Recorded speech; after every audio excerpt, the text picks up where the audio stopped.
Question answers of the chapter The Model Millionary. Question number 1. What qualities made Hui Ariskan popular with men and women?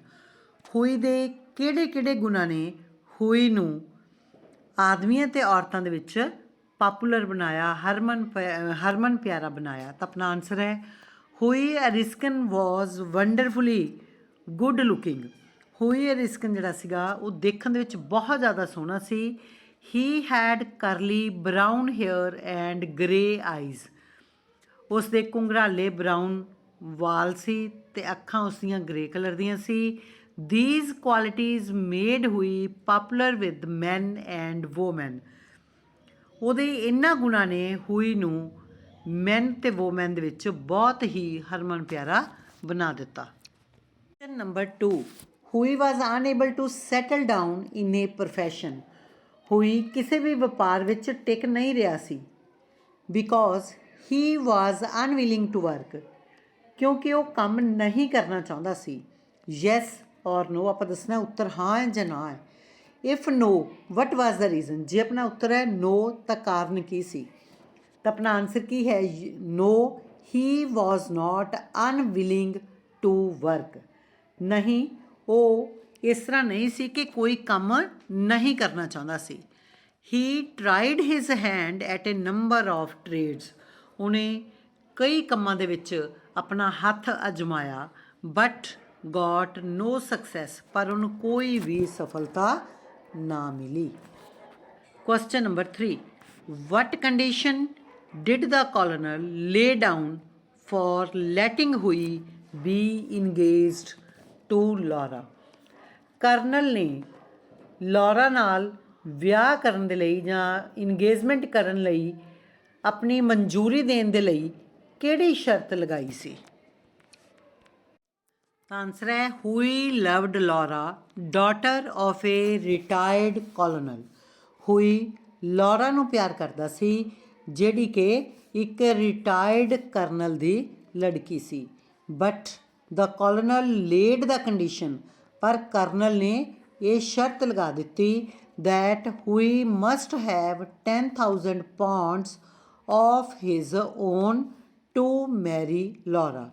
ਪਰ ਉਹਨੇ condition ਕੀ ਲਗਾ ਦਿੱਤੀ ਕਿ Hui ਕੋਲ ਆਪਣੇ 10,000 pound ਹੋਣ ਤਾਂ ਹੀ ਉਹ ਲੌਰਾ ਦੇ ਨਾਲ ਵਿਆਹ ਕਰ ਸਕਦਾ ਹੈ. Question number 4. Why did Alan Trevor like Hui so much? Alan Trevor Hui ਨੂੰ ਇੰਨਾ ਪਸੰਦ ਕਿਉਂ ਕਰਦਾ ਸੀ? As to let him visit his studio, ਕਿ ਉਹਨੂੰ ਆਪਣਾ ਸਟੂਡੀਓ ਵਿਜ਼ਿਟ ਕਰਨ ਦੇ ਲਈ ਅਲਾਓ ਕਰ ਦਿੱਤਾ ਸੀ. ਵੈਨ ਐਵਰ ਹੀ ਵਾਂਟਡ, ਜਦੋਂ ਵੀ Hui ਚਾਹੁੰਦਾ ਸੀ ਤਾਂ ਉਹਦੇ ਸਟੂਡੀਓ ਦੇ ਵਿੱਚ ਆ ਜਾ ਸਕਦਾ ਸੀ. ਇਹ ਇਜਾਜ਼ਤ ਟ੍ਰੀਵੋਰ ਨੇ Hui ਨੂੰ ਕਿਉਂ ਦਿੱਤੀ ਸੀ? ਤਾਂ ਆਪਣਾ ਆਨਸਰ ਹੈ at first Alan Trevor was attracted to Hui for his personal charm. ਪਹਿਲਾਂ ਜਿਹੜਾ ਐਲਨ ਟ੍ਰੀਵੋਰ ਸੀ ਉਹ Hui ਵੱਲ ਇਸ ਲਈ ਅਟਰੈਕਟ ਹੋ ਗਿਆ ਉਸ ਦੀ ਪਰਸਨਲ ਸੁੰਦਰਤਾ ਨੂੰ ਦੇਖ ਕੇ, ਉਹਦੀ ਬਿਊਟੀ ਨੂੰ ਵੇਖ ਕੇ ਐਲਨ ਟ੍ਰੀਵੋਰ Hui ਵੱਲ ਅਟਰੈਕਟ ਹੋ ਗਿਆ. ਲੇਟਰ, ਬਾਅਦ ਵਿੱਚ he saw his kind side also. ਬਾਅਦ ਵਿੱਚ ਉਹਨੇ ਉਹਦੀ ਕਾਈਂਡ ਸਾਈਡ ਵੀ ਦੇਖਿਆ ਬੜਾ ਹੀ ਦਿਆਲੂ ਕਿਸਮ ਦਾ ਹੈ. Alan began to like him for his bright, cheerful and kind nature.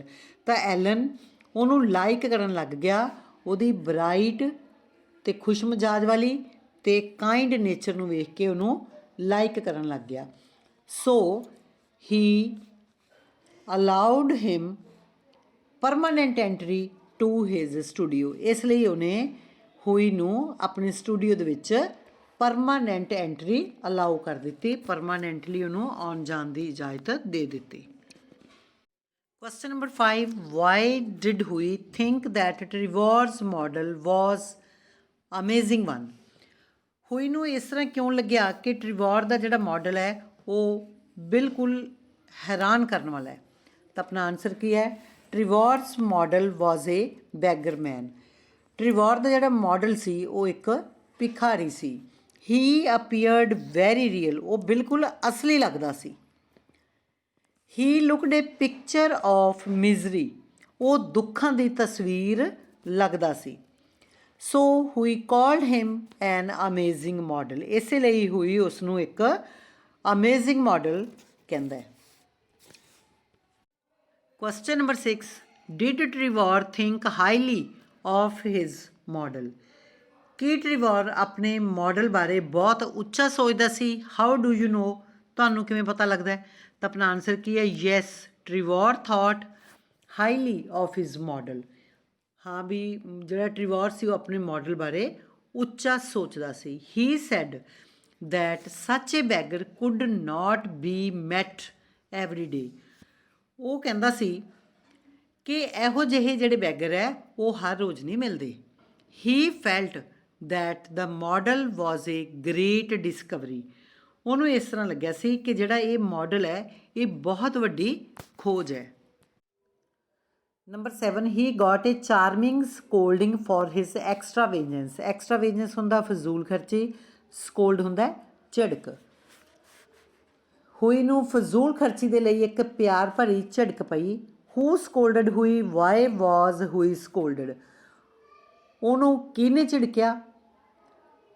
ਤੇ why is scolding described as charming, ਤੇ ਇਸ ਝਿੜਕ ਨੂੰ ਪਿਆਰ ਭਰੀ ਕਿਉਂ ਕਿਹਾ ਗਿਆ? ਤਾਂ ਆਪਣਾ ਆਨਸਰ ਹੈ Laura, who is beloved scolded him. Laura ਜਿਹੜੀ ਕਿ ਹੁਈ ਦੀ ਬਿਲਵਡ ਸੀ, ਉਸ ਨੇ ਉਹਨੂੰ ਝਿੜਕਿਆ ਫॉर ਗਿਵਿੰਗ ਅਵੇ, ਦੇਣ ਦੀ ਵਜ੍ਹਾ ਦੇ ਨਾਲ, his last sovereign to a beggar, ਜੋ ਕੁਝ ਉਹਦੇ ਕੋਲ ਆਖਰੀ ਕੋਈ ਪੈਸਾ ਸੀਗਾ ਜਦੋਂ ਉਹਨੇ ਬੈਗਰ ਨੂੰ ਦੇ ਦਿੱਤਾ, ਤਾਂ ਇਸ ਵਜ੍ਹਾ ਦੇ ਨਾਲ ਉਹਦੀ ਜਿਹੜੀ ਬਿਲਵਡ ਸੀ ਉਹਨੇ ਹੁਈ ਨੂੰ ਝਿੜਕਿਆ। ਇਟ ਇਜ਼ ਚਾਰਮਿੰਗ, ਇਹਨੂੰ ਪਿਆਰ ਭਰੀ ਕਿਉਂ ਕਿਹਾ ਗਿਆ? Because it was given by his beloved in a caring way, ਕਿਉਂਕਿ ਇਹ ਜਿਹੜੀ ਝਿੜਕ ਸੀ ਉਹਨੂੰ ਉਹਦੀ ਬਿਲਵਡ ਨੇ ਦਿੱਤੀ ਸੀ ਅਤੇ ਬਹੁਤ ਹੀ ਕੇਅਰਿੰਗ ਵੇ ਦੇ ਵਿੱਚ ਦਿੱਤੀ ਸੀ, ਇਸ ਲਈ ਇਸ ਝਿੜਕ ਨੂੰ ਪਿਆਰ ਭਰੀ ਕਿਹਾ ਗਿਆ ਹੈ।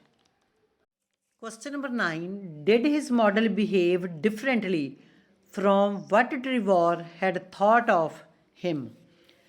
ਕਿ ਉਹਦੇ ਮਾਡਲ ਨੇ ਵੱਖਰਾ ਬਿਹੇਵ ਕੀਤਾ ਜਿਵੇਂ ਕਿ ਐਲਨ ਟ੍ਰੀਵੋਰ ਨੇ ਉਹਦੇ ਬਾਰੇ ਸੋਚਿਆ ਸੀ। ਇਫ ਡਿਫਰੈਂਟਲੀ ਹਾਊ, ਅਤੇ ਜੇ ਉਹਨੇ ਵੱਖਰਾ ਵਿਹਾਰ ਕੀਤਾ ਤਾਂ ਕਿਵੇਂ? ਤਾਂ ਆਪਣਾ ਆਨਸਰ ਹੈ Alan Trevor had thought, Alan Trevor ਨੇ ਇਹ ਗੱਲ ਸੋਚੀ ਸੀ that Baron Hausberg would talk about Hughie's foolish act, ਕਿ ਬੈਰਨ ਹੌਸਬਰਗ ਹੁਈ ਦੇ ਇਸ ਮੂਰਖਤਾ ਭਰੇ ਕੰਮ ਬਾਰੇ ਗੱਲ ਕਰੇਗਾ। He would have a hearty laugh at Hughie, ਉਹ ਹੁਈ 'ਤੇ ਖੁੱਲ੍ਹ ਕੇ ਹੱਸੇਗਾ। ਬਟ ਬੈਰਨ ਹੌਸਬਰਗ ਗੇਵ ਹੁਈ 10,000 ਪਾਉਂਡਸ, ਪਰ ਬੈਰਨ ਹੌਸਬਰਗ ਨੇ ਹੁਈ ਨੂੰ 10,000 ਪਾਉਂਡ ਦੇ ਦਿੱਤੇ।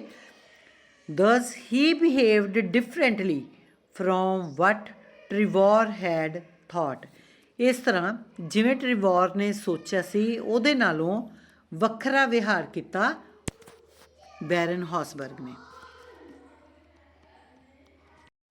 Question number 10, how was Baron Hausberg both a millionaire model and a model ਮਿਲੀਨਰੀ?